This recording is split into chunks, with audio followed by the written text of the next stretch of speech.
My uncle rolled and then flipped a Jeep in the same accident, but of course he didn't die because this is the same uncle that's been shot, bled fully out to the point he had no pulse, and still didn't die. Very few things can kill this man. Anyway, he was driving around in middle of Missouri and the roads weren't great, and all of a sudden one of his wheels kind of goes off the edge a little bit and it does a roll, and then it flips end over end, and when he lands, he is upside down. Now, Jeeps are responsible for more rolls than Cinnabon, but still, this is a particularly bad one. Now, as he's hanging there upside down, he eventually comes to, and another Good Samaritan car has come up behind him. It's these two women. One of them hops out and goes running up next to his car and goes, "Oh my gosh, are you okay?" And he goes, I think so. And she goes, "Okay, I'm gonna come down and try to help you, but I need to know, are you bleeding?" And he doesn't literally know at this point which way is up, so he goes, "I don't think so."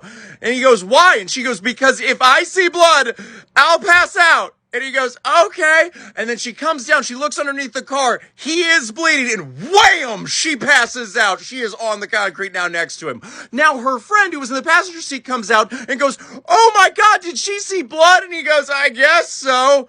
And then she goes, "Okay, I'm gonna come down to help you." And it's like, first off, if you're the one that can see blood, why didn't you lead this rescue effort? So she comes down, she leans next to my uncle and goes, "Okay, I'm gonna unhook your seatbelt so we can get you out of there." And he's kind of pinned so he can't get it himself. And he goes, "Okay."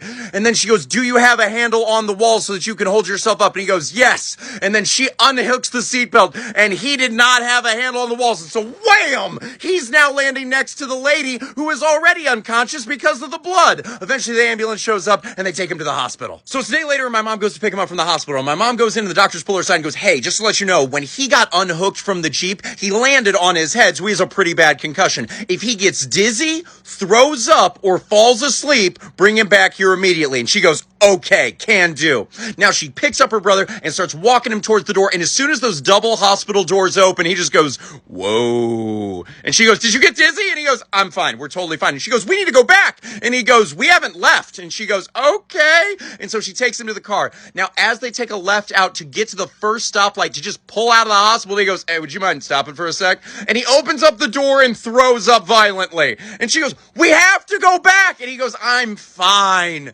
And then as they're sitting there waiting to take the left out of the hospital parking lot at the stoplight, he falls asleep. And at that point, my mom just goes, "Oh, whatever." And so she takes him home. And it's been years. He's fine. But yeah, probably next time listen to the doctors.